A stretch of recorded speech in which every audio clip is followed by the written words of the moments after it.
All right. So we're back. Another 6 views. You know what I'm saying? And you know, we go all over the place with this platform here. And I love doing this show here because I get to talk to interesting people and have like real in-depth, long-form conversations. Yes. You know what I'm saying? Yes. Really get the real deal. You feel me? And like I've been watching you on the gram for a while. You know what I'm saying? No, for real talk. Yeah. I'm not used to like this attention. It's so weird, man. But thank you. I appreciate it. Well, you got a good set of followers on your Thank Instagram. You know what I'm saying? And you know, besides me just watching the progress, I'm sure you got a bunch of the man them that are up on your DMs. You know what I'm saying? All that type of good shit. So you know, it makes it where I'm like, you know, I want to talk to people who also, besides being an artist, see different ends of the world and of the city and life, right? Absolutely. So, with no further ado, I have Tosha Macc10 in the motherfucking building. Hey, Macc10, say it with your chest, bitch. We cold. See me, you get wet, bitch. Love me, I'm your fetish. Play about me, that's a death wish. It's funny, but it's not fun. Hey, y'all. What is up? Mac for Prez. Mac for motherfucking Prez. Yes. Hey. So, how did you bring in the new year? I was at work. I brought in the new year at work. I actually brought in the new year dropping the 3rd single off my album, which is coming out. I dropped I Wish. Stop playing with my mind. Why you come and put that thing on me? Grind when you want it on me. Say you wanna be there when it's available everywhere, y'all. But yeah, that's how I started off my new year. I wanted to bring in this new year at work. And I also wanted to bring in the new year with new music as well. Right. I sat and thought about it for a while, thinking like, how would I go about it? Because the way my schedule works, like there was no time to shoot a video. There was no time to, you know, do anything like that. So I said, you know what I'm going to do? It'll satisfy me. Yeah. I'm going to drop a song on New Year's, but I'm going to drop a song that is completely different from what I've been putting out for the last few years. Right. I wanted to switch up the vibe. I wanted to give something that would catch people's attention, you know what I mean, from all angles, and on top of that, I sing on the song. So I wanted to throw people off also with that. So it was a great way for me to ring in the new year. Yeah. But yes, that's how I rung in my new year. And it's like streaming on all music platforms everywhere, all over the world. You can get it now. I Wish is out now. So what made you decide to step into the singing ventures of it? Okay, so because you've been rapping for a while. Yeah, I actually started taking rap seriously in 2011. Okay. That's when I decided that I was like, okay, like I'm good at this and I'm just gonna do it. There were so many, but with singing, I was always a singer, like even as a child. Right. So like my mom was that mom. I did competitive dance, I did singing lessons, piano lessons, I did all of that shit. So there was like having a musical background or anything that had to do with entertainment as far as dancing, singing, and acting, I wasn't new to. Right. So I was always a singer, but then going into like my early teen years, I noticed like, yo, I can rap. Like I could rap. Like I was a badass little kid, so I was out there with the man them rapping and doing all of that stuff, freestyle battling niggas. Like I was doing all of that. When I decided to take rap seriously now, I used to go to like the fucking after hours parties, you know, on like Eglinton and like whatever, because we've been partying before 19. We've been in the club, so you know what I'm saying. So I was all over the place. So I used to go to these after hours. I know what ones you're talking I used to go to this after hours, and it was like niggas would be on the mic till like 5-6 o'clock in the morning just rapping, and I'm like, yo, fuck this, I want in. And from that day, it was like, okay, like people take notice, and they would give me money too. Like that was the joke. Like the whole joke about it was like they used to give me money to rap. Really? And it used to confuse me so much. Like, but I used to take the money, hell yeah. And like, cause I would rap for free. So it's like the fact that I was getting that support was like really dope. Really dope. And I remember also like taking rap seriously. I just remember meeting somebody and like I met my mentor, and it was kind of just like, yo, I was like, I rap. And he's like, okay, so show me what you got. And then it was just like, from then it was like, okay, like anything I wanted to do, it was always believed in and it was always pushed. Also, like with meeting other rappers, as I started taking it more seriously too. So that's basically, so the singing was always there. Yeah. The singing was always there. It was the rapping that I had to perfect. Okay.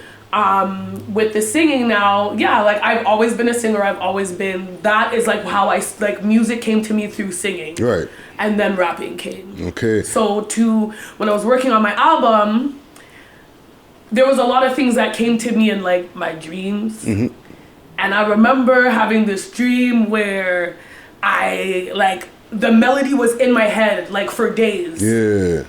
And so I was like, you know what? I didn't even want to like have that like, you know, the whole Drake one dance, you know, controller. Like I didn't want to do that because like I respect that genre of music so much, like dancehall and reggae. Like I respect that genre so much that like I feel like if I wasn't ready to do something like that, I'm not gonna do it. You get what I'm saying?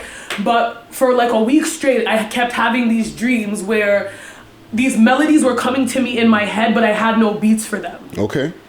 So I'm trying to figure out. So let me stop you. They're like reggae melodies or like Afrobeat type of melodies? It was basically a beat that had like a little hip hop vibe, but there was a dancehall vibe to it. Right. And it came to me in a melody, so there was no words.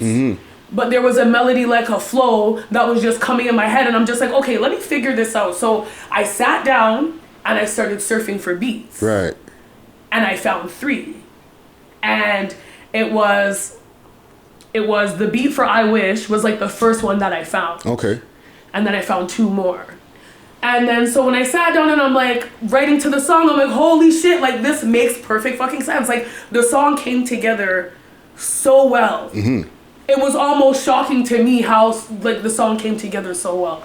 I said, I got a radio bot. And then I created 2 other more similar songs. Right. And yeah, like my album, the way my album came together was kind of dope because it was never planned. Like everything kind of came to me in some type of inspiration, a situation, or a dream. So that was kind of how. But you say album, and I've been searching online looking for. My album is not out yet. Yeah. The Phoenix, yes, That's the hashtag Phoenix 2020. Yes, the Phoenix 2020. So I am gonna drop my album this year. That's a definite. We're working. We're working, and we're actually working. Like From I started rapping, I always wanted to put out a project, always, but it never really came together. I understand why timing is so important. Yes.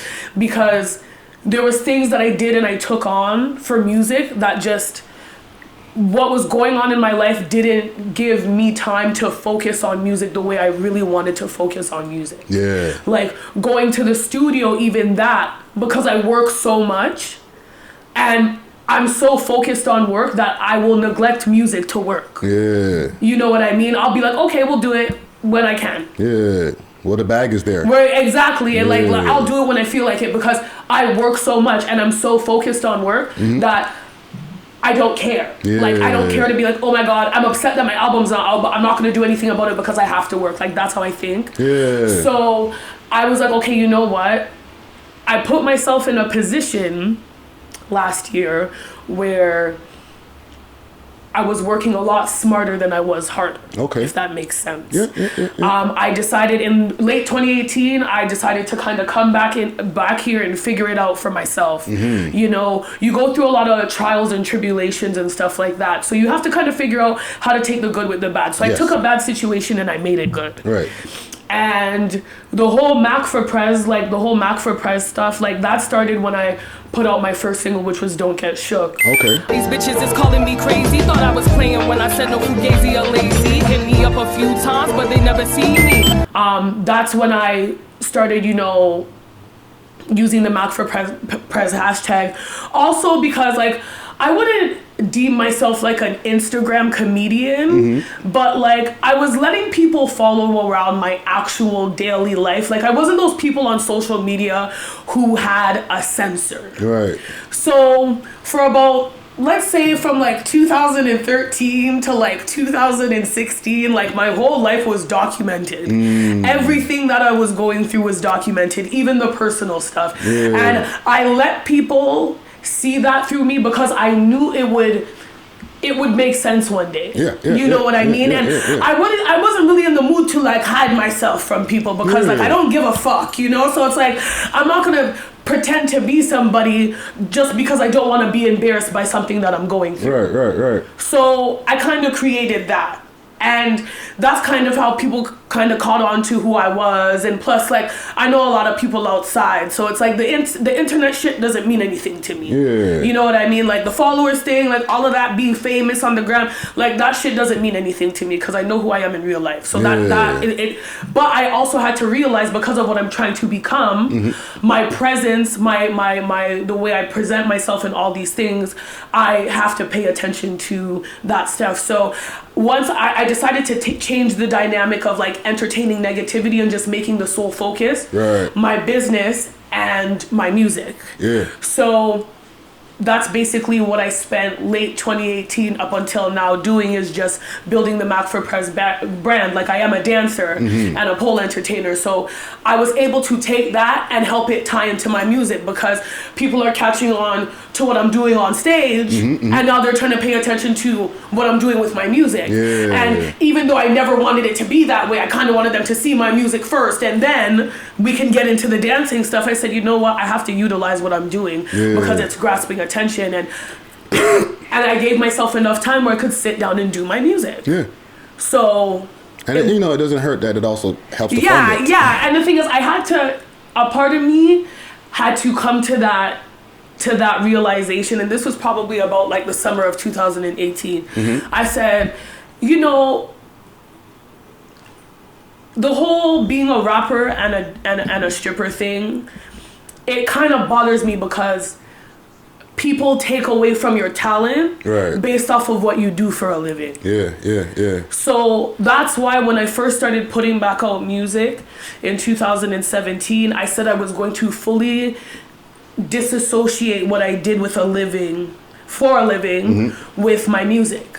So it was just, for 2017, it was just music, and then I'm just here. Like, like I'm not really like, y'all see me, but y'all don't see me, but I'm dropping a 1-2 here and there. And that was good enough for me. Because just being able to go to the studio was a blessing for me. So I didn't even care. So I was just like, I'm going to put the music out, and that's just what I'm going to do. Now, I'm going through whatever I'm going through, and life is presenting me different situations, so I can only focus on work now, and I can't hide it anymore. You get what I'm saying? So I said, you know what? There's no need for me to hide it. I'm fucking good at what I do. That's the only reason why they're watching. It's not because it's bad. So I'm like, okay, you know what? Cool, whatever. I'm gonna stay in the city. I'm gonna just work. I'm gonna do my thing. We're gonna start working on this album. So let's go back, right? Because this is the first time that we're getting to sit down here. I've listened to a few other podcasts trying to do my research, right? So you even like, let's go back to where you grew up. What ends did you grow up in? So I grew up in Scarborough for a while, and then my mom moved me and my family to Richmond Hill. And honestly, I didn't even know that Richmond Hill was ghetto like that. Like I was like, we lived in a co-op where it was government housing, mothers on well. Like I was like, now that I look back on it, I was like, holy fucking shit. Like there's bullshit everywhere. And I thought because of where we were and what I grew up around, I didn't think that I was somewhere that was bad. I didn't think that way. Then she said, fuck it. She tried to move us to Durham region. But I ran away. So I ran away, and I was living in Regent Park for like my first year of being on the streets. I was in Regent Park for a while. I moved to sorry, let me stop you for a second. What age was this where you ran away? 14. So probably 2 months into my grade 9 year, I said fuck it, and I went and did my own thing. Yeah. Yeah. So yeah, for the first year I was out, I was in Regent Park, and then I moved to Eglinton West. And then I was in Scarborough I went back to Scarborough. I was in Malvern for a little while. Then I came back downtown with it. I was in Rexdale for a few years. And then I moved to Brampton in 2013. I lived in Brampton for a while. I moved to Mississauga for a year. And then in between all of this, I was going OT and staying OT. Because it's like when you're a runaway, you have to bounce around a lot, right? So I did a lot of that. So nobody could really associate me with a specific neighborhood because I was everywhere. Yeah, you moved all over the place. Yeah. Because every time I went somewhere, people loved me. I couldn't be associated with street politics or anything like that because I was never involved. I was always just a dancer. I was never like, any problems that I had in the streets were my own personal problems. Right. It never involved this block or this hood or anything like that because I moved around so much, and I knew that I moved around so much that I didn't want anybody to associate me with anywhere and judge me based off of me being friends with somebody. Yeah. Because I didn't really have a clue what was going until it got a little bit closer to home. Right. You know what I mean? So that's the only reason why like everybody's like, oh, where's she from? And I'm like, I can't really tell you because I've lived everywhere. Yeah. I've gone through experiences everywhere, and a lot of these situations molded me as who I am today. You know what I mean? So I can't really give the credit. I can just only give the credit to myself. Yeah. You know what I mean? But yeah, so I've been all over. But I started off in Scarborough.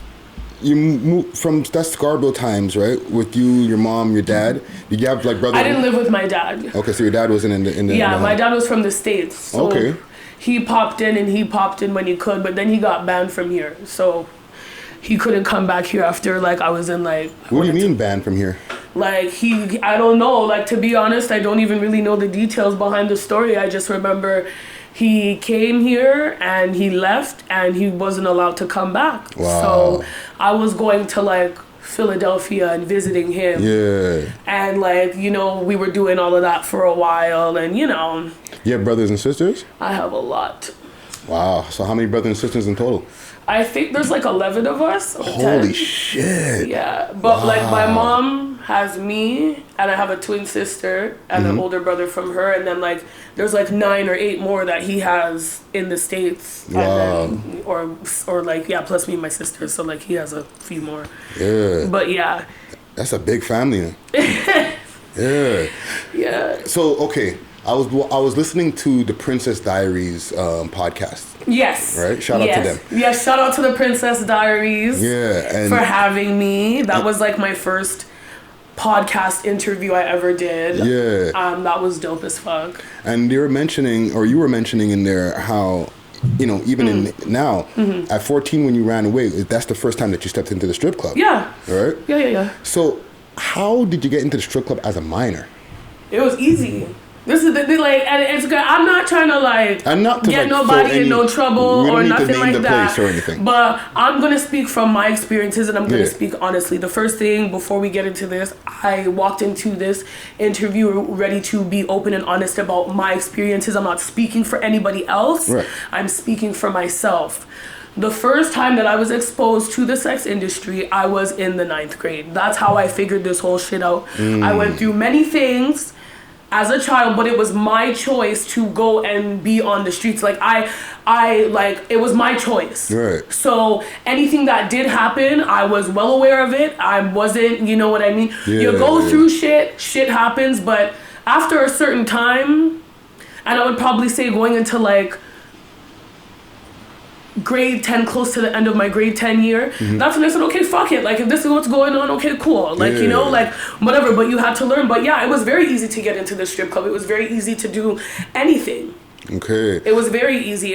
They make it seem like it's such a like. They didn't check IDs?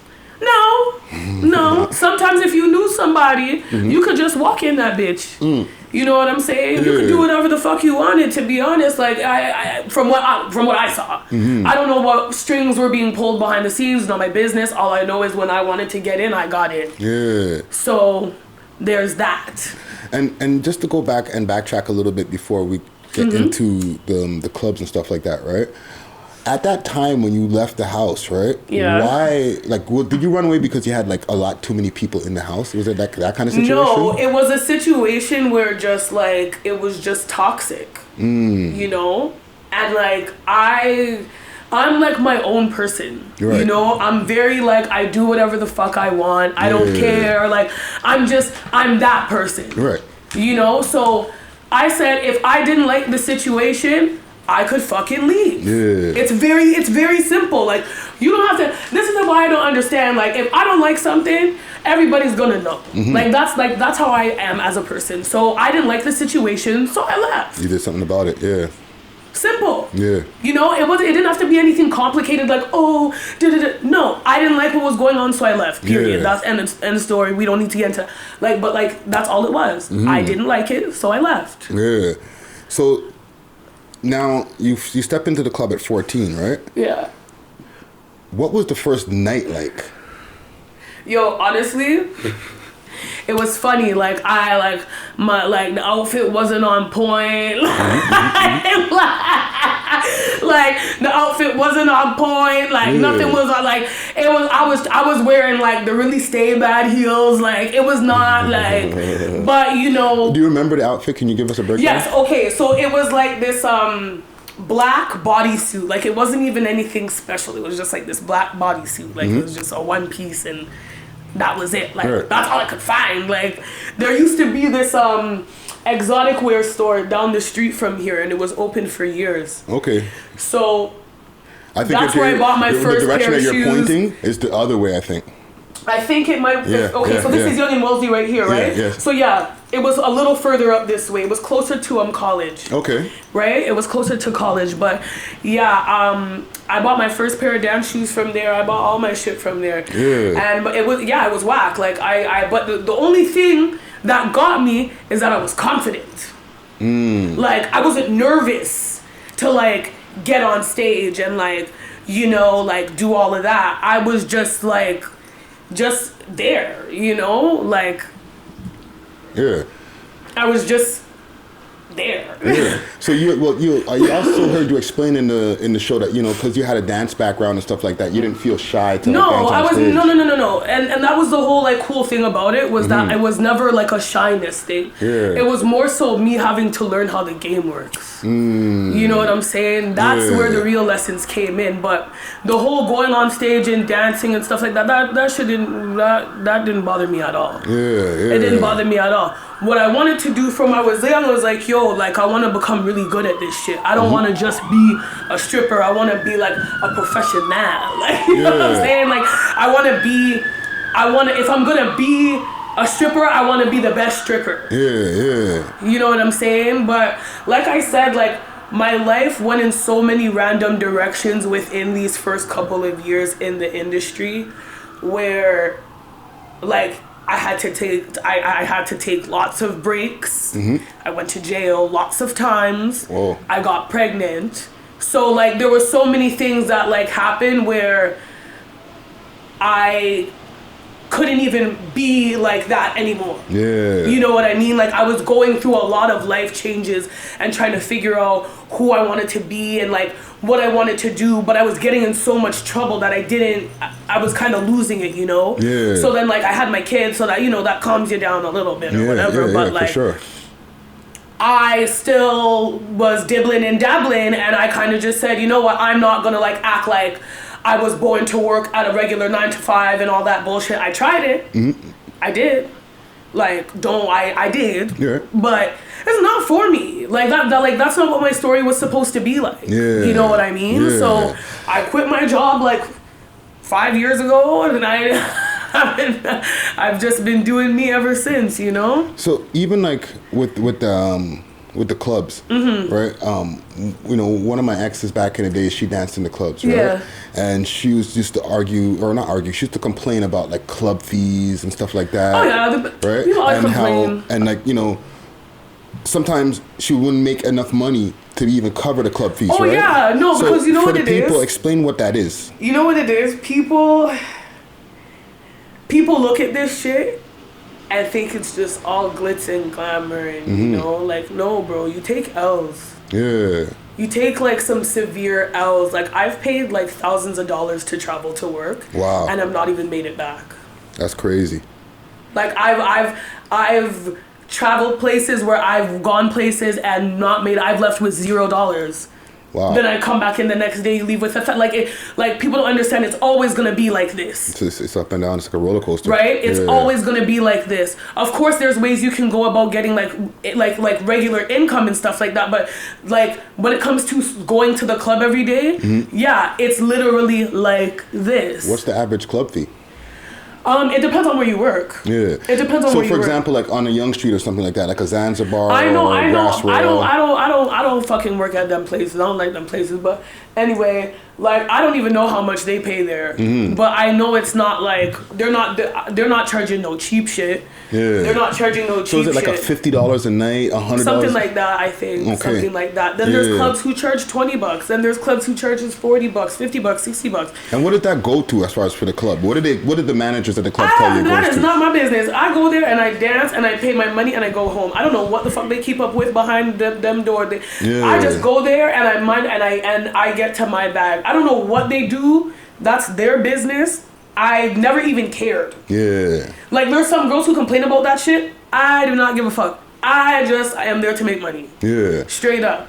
And to be honest, I don't have problems with managers. So they see me and they don't see me. Yeah. You know what I'm saying? Like, it's like, that's how it works for me. Like, I'm there, but I'm not there. Yeah. What's the average dressing room like? Like, what's to be honest with you, to be honest with you, the dressing rooms that I be in, it's not as bad as people make it seem. You know, I know there's a lot of different clubs that have different energies and different vibes. Yeah. The clubs that I've been in, I've seen, like, yeah, there's girls who argue, there's situations that happen, but usually, like, it's honestly not even that bad. Yeah. We were in there, we're all getting ready, we're talking about what happened yesterday, or just we're like kikiing, like, we're just joking around, whatever, getting ready for the night. Like, it's not always, you took my trick or whatever. Like, it's like, I know there's a lot of people that make it seem that way, but it's a lot more relaxed than people think. In the movies, it seems like there's always a fight. Yeah, like, it's some toxic ass shit, and sometimes there's actual dressing rooms that are like that, but I don't be there. So you've never seen like a dressing room brawl happen, like two girls. I've been involved in them. Absolutely, So but it's happened. Give me one of these brawls. Break it down for me. Well, okay, there was a situation where a girl had owed another girl money for something. And she came into the club and she, like, took the girl's wallet out of her hand. And, like, the girl didn't even defend herself. She just was like, give me my wallet back. Like, it was like stuff like that, like stupid shit like that. Like, you know, or, you know, some girl was talking shit about some girl and her man, and then it's like a whole thing. Like, I don't know. Me, I try to stay out of the petty stuff. The pasa. Yeah, like, cause you know, like, I just don't care. You know, like, but when it's about principle stuff, like stealing people's money and stuff like that, like, that's weak. So, like, yeah, like, you know, sometimes you have to involve yourself or you weren't involved. But for me, it's just, I don't get involved in, like, the gossiping stuff and you said this and that said that, and I have a short temper too, so that's why I just focus on the dancing and the shaking of the ass. That's what I focus on. So I know even with the clubs, there's a big drug culture that happens in the strip club, right? A lot of girls are doing different things to get by, right? I don't know. Hold on, let me finish. What do you think is the average drug of choice that a girl is doing in the club? I don't know. You don't know? I don't know that. I don't know that. Everybody has their vices. There's all types of stuff. Yeah. Okay? But I don't know. So, what's the most you ever made in one night? It's a generic, you know, strip club question. Okay, you know what? Okay. We're gonna have to rephrase this question because I worked in all aspects of the industry. Okay, so I've worked as an escort also. Yes. The most I've made as an escort in a night is $8,000. Okay. Okay. As a stripper, the most I've made in a night just dancing, like $3,000. That's pretty good. Yeah. That's pretty good. So like that's that there's two different incomes when you involve certain things. You get what I mean? Yeah. But for me, that's how much I've made. And that's not even much too. Like I know girls that have hit some serious licks. I'm a little that. You know? You know what I'm saying? Like, but yeah. Like, yeah. But even like I even heard you mention in the interview like about racism and stuff in the club. Yeah. Right? Yeah. Like what kind of racism like happens in a strip club? They just look at you and just judge you based on your skin color. Like they don't hire you because you're good at what you do. Okay. They hire you based on how you look. And that's cool and everything. Like a club is supposed to have bad bitches. Like a strip club is supposed to have beautiful women, but a strip club is not only supposed to have beautiful white women. Yeah. You get what I'm saying? Like, and I love white bitches. You know what I'm saying? But like, there needs to be some type of fucking variety. Like, not every bitch is gonna look the way, you know what I mean? Yeah. And like, it just doesn't work like that. Like, these club managers swear they know what the strip clubs want, and their clubs will be dead. Yeah. Their clubs will be dead. There's places that I go and work where they all they do is hire black bitches. Like but you know what I'm saying? Not to call women bitches, but I'm just get where I'm coming from here. Yeah. Like they treat us like how we deserve to be treated. They don't look at us differently because of our skin color. Right. You get what I mean? You're beautiful. Come work for us. You can go on. Yeah. You know what I mean? Them the type of clubs I go to. I don't be going to no club that's gonna look at. I'm not begging no job. Yeah. And that's another reason why I don't dance in Toronto. I solely make money in Toronto off of doing booked events and video shoots. I don't strip at clubs in Toronto. Yeah. I did a little beat at this club named Melanie's when it was open. You know, I do like weekly events, but I'm not going to no strip club and begging no job down here. Yeah. I'm not. Cause it's like, I don't know, like they just deal with people differently, and I don't have the patience. Yeah. So I'm gonna go where my bread is buttered, and I'm just gonna keep it over there. I'm not begging no job. Like that's just what it is, period. Like, and they'll make you feel that way. Yeah. Like they'll make you feel like, oh, like you are begging to work here. And it's not that. Yeah. You know what I'm saying? So yeah, fuck that. Like no. Go where your bread is buttered. I like that. Yeah, I don't. Because honestly, it's also for like a weak bitch. That's not gonna help your self-esteem. Yeah. No facts. Real shit. And even like you were mentioning, and you mentioned in the other interview as well, how you mentioned that you started escorting before the stripping, right? I was an escort before I was a dancer. And you know, there's a lot of talk about girls doing extras in the club. Yeah. Right? How much of that is cap? Like, how much of that is people it's not just cap. speculating? People be doing that. It's not speculation. People do what the fuck they do. Yeah. My whole thing is do it properly. Like I don't know how to I don't know how to put this in a nice way. You don't have to. You know what I'm saying? Do it fucking properly. Don't do something that's gonna fuck up the status quo of the club. You get what I mean? I don't give a fuck what people do. So let me stop you for a second. What's one of the craziest things that you might have witnessed? Like, you're doing that right here, fam? I've seen everything under the sun. Okay, tell me. Under the sun. Give me Every sexual one. act you can think of. I seen a bitch laying on the fucking carpet, nasty ass carpet with the nigga naked, okay? Like riding it and providing it. Like, you know what I'm saying? And like there's just certain things like there's just do it properly, bro. And there's certain clubs where you can't even do that. You get what I mean? There's clubs where you can actually not do that. Like there's no hiding and doing nothing. Yeah, you can't do that. There's no angles in the There's place. no angle, you know what I mean? Yeah. But there's places where you can. And like my whole thing is I don't give a fuck what you do, just do it properly. You get what I mean? Yeah. Like, cause in this environment we're not even supposed to be doing that. Yeah. So if you're gonna do it the right way. Yeah. Don't cause a trend where people think they can get this for that and bitches is having to yell at customers and fight them and stuff because they're not respecting their boundaries or people are doing things that, you know what I mean? Like this stuff like that. There's a certain etiquette in my opinion, but what do I know? No, that's some jewels you're dropping right there. Okay. And even with that whole game, right? With the whole the extras game, you know, the escorting game part of it, right? There's always the pimps involved, right? And I heard you say in the interview, if you don't have a pimp, or you used to think, if you don't have a pimp, you're a loser, okay? Yeah, because you know what it is? Okay, before that, I want to know how a pimp actually gets a girl. I don't know, you should ask them. Well, when I do interview a pimp, Yeah, you should ask them because I don't know. Yeah. I don't know. But ask them. It's, you know, everything is a choice. Yeah. That's all I have to say. Everybody has a choice. Well, because you know what, back in the days, and I'll give you, you know, I'm very transparent with my audience. Like, back in the days when I was on my hustle and I was doing my grind, I used to be around a lot of different pimps and hoes and stuff. Yeah, right? For sure. And they'd be like, the pimps used to be like, yo, Rick, man, you got so much game, you should be a pimp.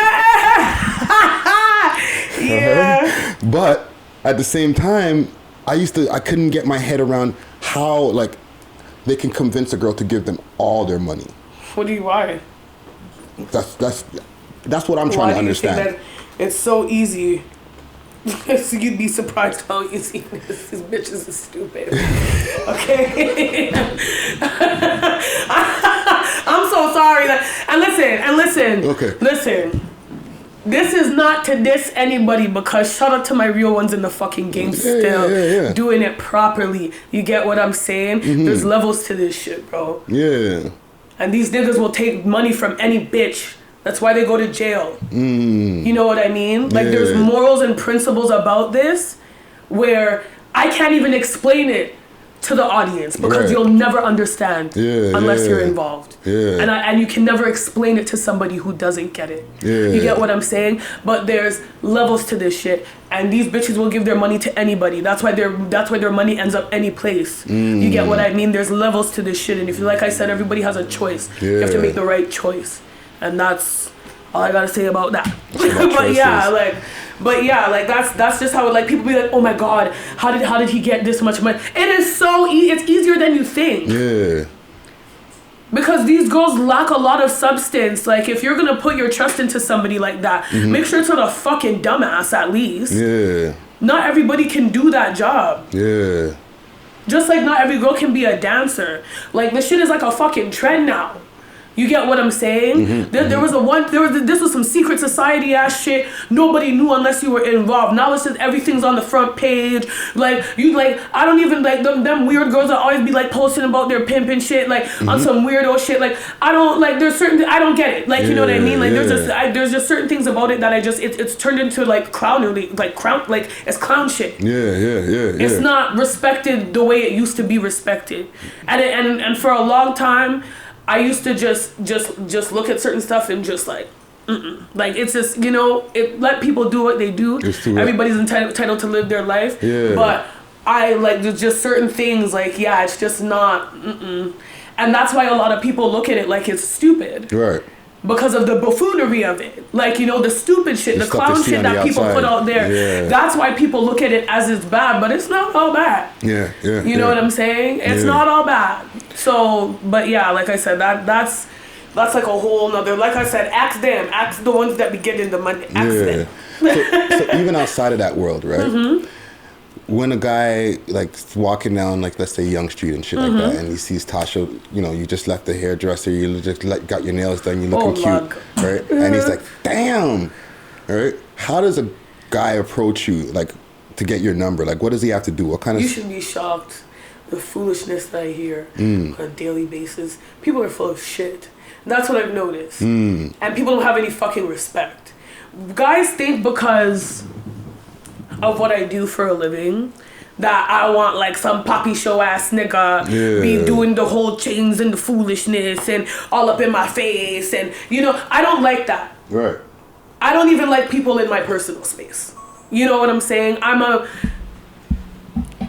It's always nice to be, yes, we get it, pretty, yeah, whatever, cool, you know? Like, you could have at least asked me my name first. Like, you know, like, people's approach is so whack, you know? Like, it's just so whack. Like, their approach is just not, it's just all in the approach. And that just what just ends it from there. So what does the guy have to do? Talk to me nicely. Like, I don't know, like, to be honest, I don't want nobody to talk to me right now, but you know, you know, but just how you approach me, like, it's the approach. Yeah. I don't like this. Don't be like this. No close talkers. Don't do that. Yeah. Don't say, oh, like, you want me to be your girlfriend and stuff. Don't come at me like that. You know what I'm saying? Like, just talk, and don't talk about foolishness. I don't want to go to the club with you. I don't care if you pop 10 bottles in the club with your niggas on a weekly basis. I don't care about none of that shit. Okay? Like, I don't care about that stuff. So I don't even know how to tell a guy to approach me because I just don't care. Yeah. You know what I mean? Nobody's bringing anything to me right now that's worth me even looking at. And I have to remind myself of that on a daily basis because you get fooled by a lot of things. But in all honesty, I'm so focused on what I'm trying to do with my album. Like, I don't even really have time for distractions. Like, if you're gonna be a fucking distraction, you kiss my whole ass. Like, I don't want to talk to you. Just stay out of my way. Like, that's where I'm at in life right now. You know? And to be honest, I be telling niggas, you don't want to talk to me anyway. You know, I mean, you know, I'm at that place in my life where just, you don't want to talk to me. Like, you know, because, you know, I'm learning that to be able to get in a relationship with someone is like all of that being single and dating stuff. It's so weird to me. You know? So it's like, I don't want to do it. You know, I don't want to do it right now. People are too weird for me, bro. You know what I mean? And because of what I do too, there's a whole other thing with that. Like, guys don't talk to you because they want to talk to you. They want to date you because you're a stripper that has no pimp, and they think that you're going to be, you know, just dating and just talking to anybody and messing with anybody. And no, like, I'm not, like, I don't just talk to anybody, like, just because I'm not, like, dating with nobody or have nobody. Like, I'm just trying to, like, be me and do me and, like, focus on me. You know what I'm saying? Like, I'm not into the extra stuff. What's the wackest thing a motherfucker's ever told you to try to get at you? The list is like this long. Yeah. Like, the list is like this long. I've heard the stupidest shit. I had a guy take me on dates, and then on the third date, he told me he wanted to be my pimp. I had a guy tell me he was gonna give me his car. I had a guy. Wait, on the first meeting? On the first meeting, I'll give you my car right now.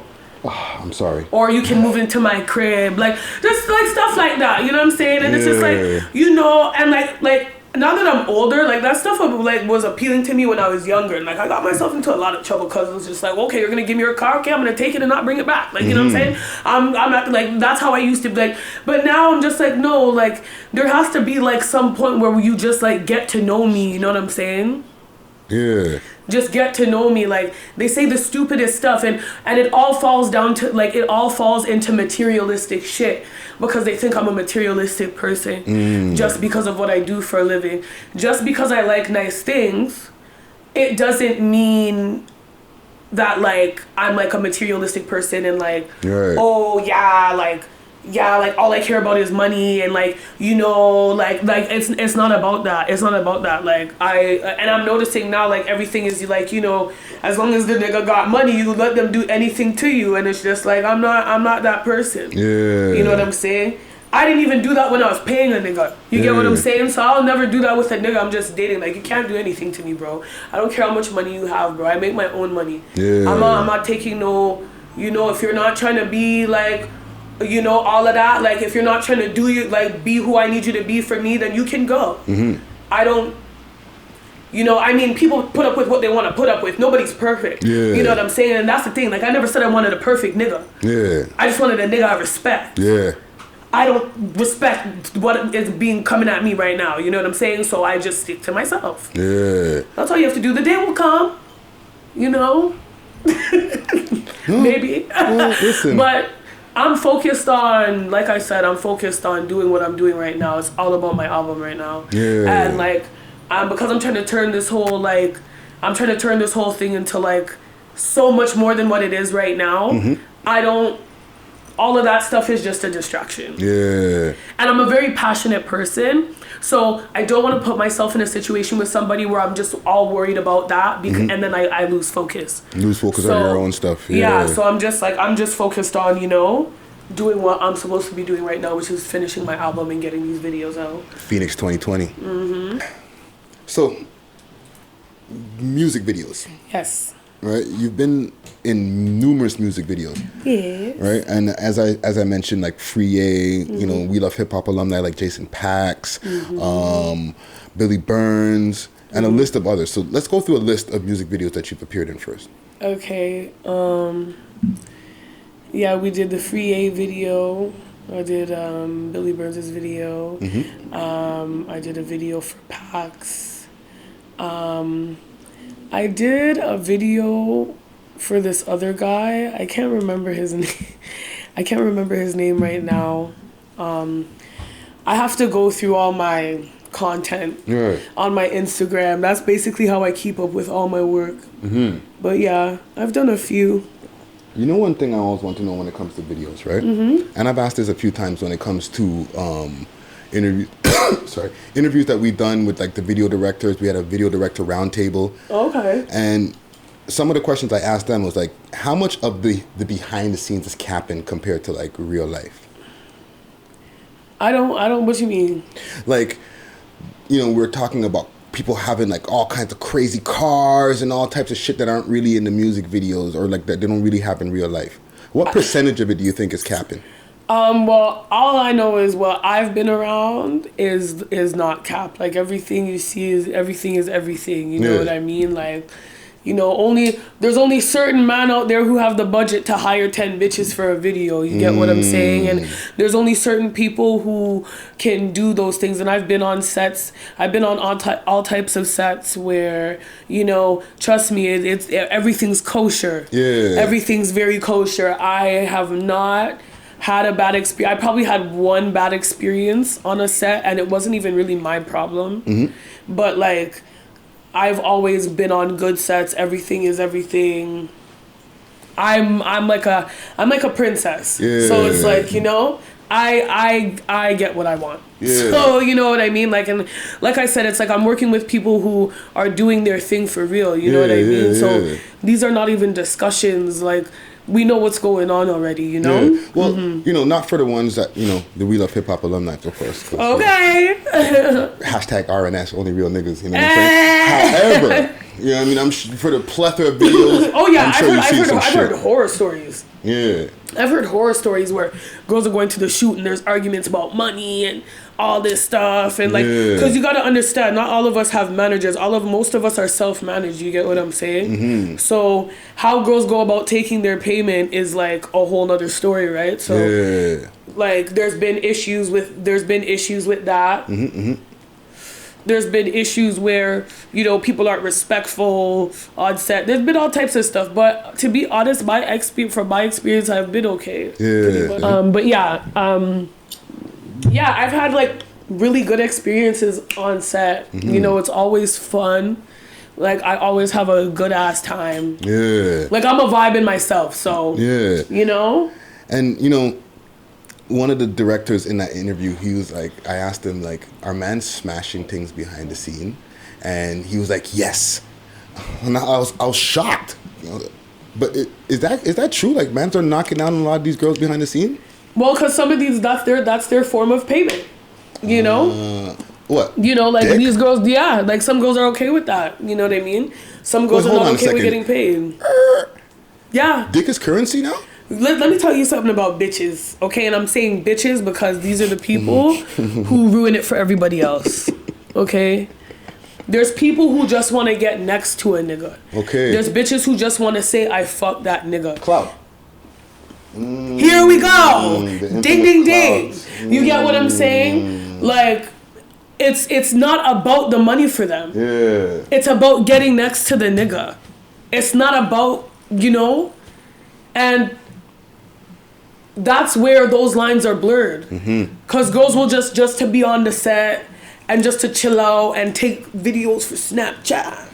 Wow. Like, that's what, like, there's people like that, and and the fucked up thing is people don't think that, like, people think it's a joke when you say, like, no, this is what's really going on, and it's not a joke. Like, this is exactly what, like, I've seen it, like, you know what I'm saying? Like, this shit's not new. Like, I'm telling you, like, it's actually crazy. I did not realize that. But yeah, no, they just want to be next. It's a clout thing. It's a clout thing. Long story short, it's just clout. It's not about money for them. Yeah. You mentioned earlier like square jobs. What's the squarest job you ever had? I used to do insurance damage claims for a rental car company. It was like based out of this law firm in Mississauga, and like we had like 3 major clients. It was like Hertz, $1.50, Avis Budget, and the 407. And I used to get the money, and you know, if they got sued, they got sued. That was like the squarish job I worked. Did really good in that job too. I made those motherfuckers a lot of money. But that was like the squarish job that I worked. Everything that I did was out of an office. I was always in an office. I wasn't really into like, you couldn't put me in that like, work at Old Navy. You know? Like, I don't like talking to people about stuff like that. I would be like, yo, we gonna get this paid. Let me talk to your lawyer, whatever. Like that's what I did. I didn't want to do that, but that's the square shop that I worked. And you know, like you mentioned, or like I heard in an interview, like you have a daughter. Yes. Right? Do you think like when you had your daughter, like what started to change in your life when that happened? You know what? It was like, it was a very, very, very awkward experience because I wasn't ready for all of that. And it's dope, like, you know, but like after having her, like not a lot about me changed. Right.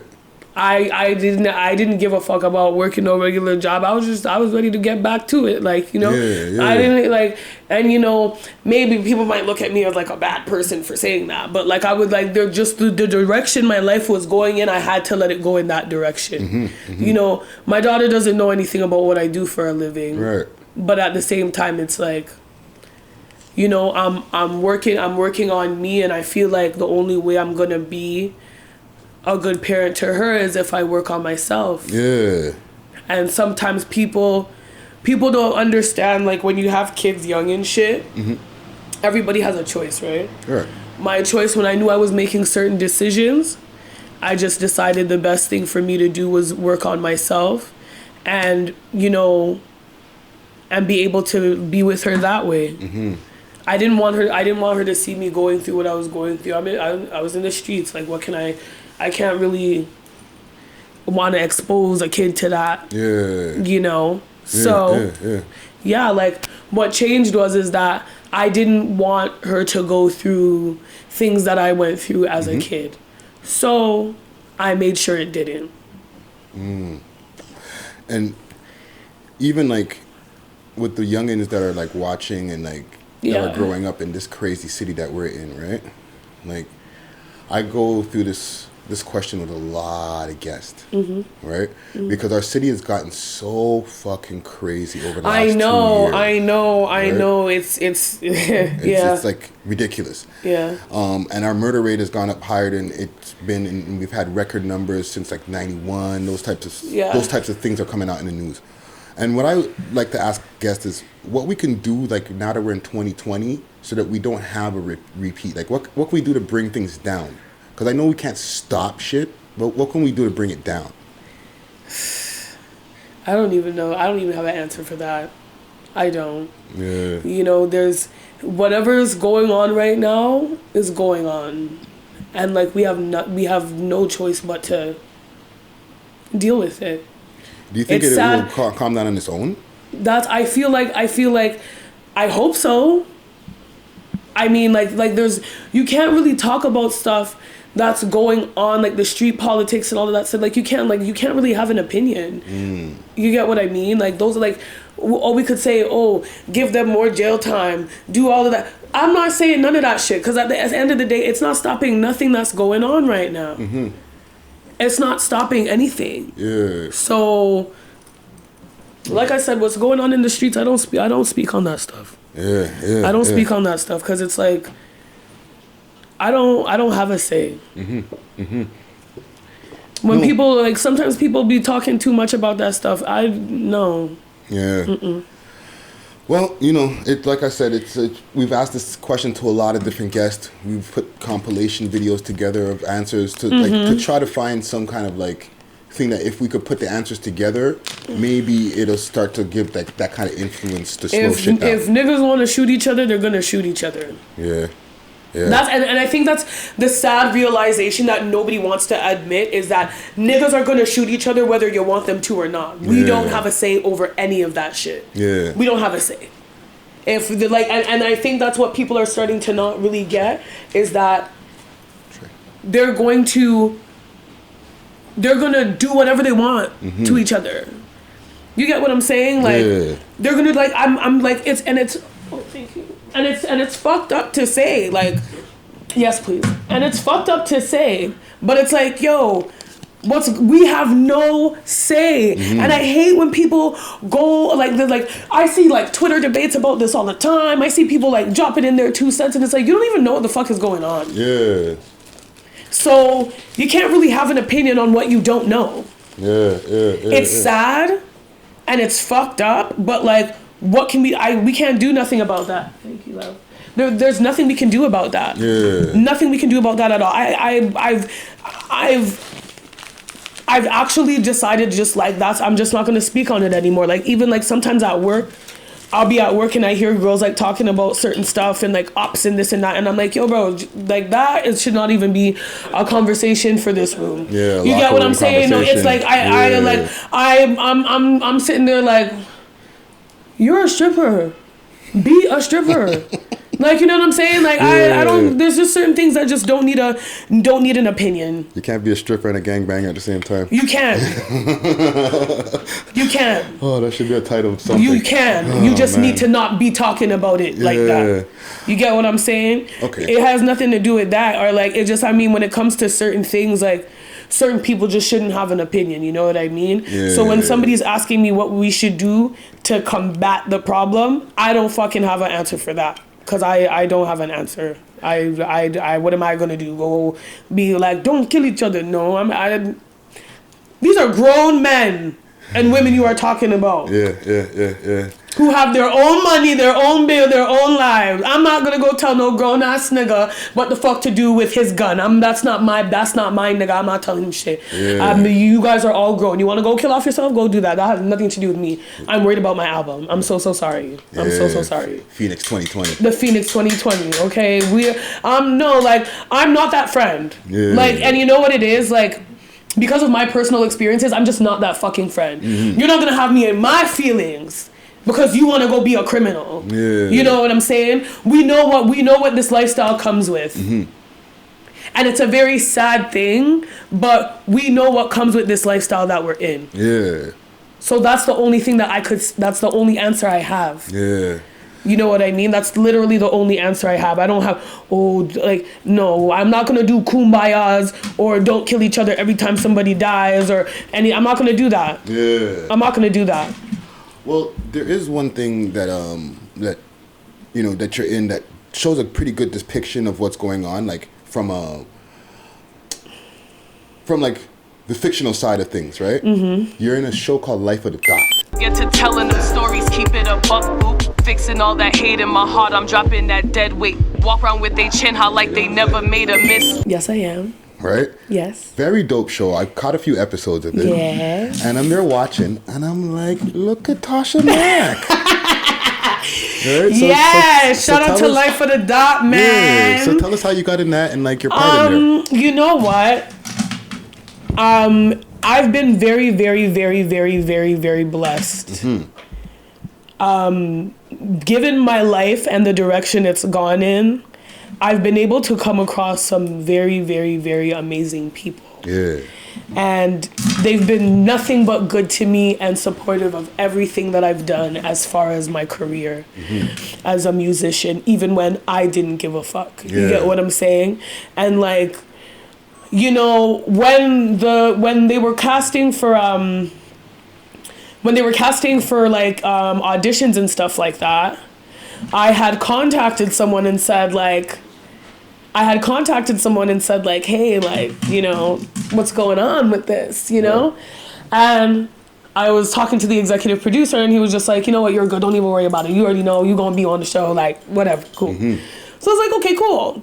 So There was a couple of times where he had called me to film and it just didn't work out. Right. And then he caught me on my off day. Like, I was off of work. I was just home chilling. He called me in the middle of the day and was like, yo, can you come and shoot this scene right now? And I'm like, yeah. So, yeah, like, I went and I shot the scene. And, and you know, he actually used the scene to give my music a drop, which was so amazing. Nice. And, but yeah, it was a very, like... It was a very dope ass experience to like get that call and be like, yeah, come and shoot. Cause like I was waiting, like, you know, like I was waiting because I've been wanted a reason to get into acting. And when I saw that this was coming about, I said, this is perfect for me. You get what I'm saying? So like, yeah, it worked out. It worked out pretty good. Shout out to Life of the Dot. Shout out to Life of the Dot. Yes. That I see big things for that show right there. Yes, me too. You know me too. Me too. Last couple questions I have for you. Yes. All right. So, you know, we've covered a lot of different ground in this interview here. Yes. Right?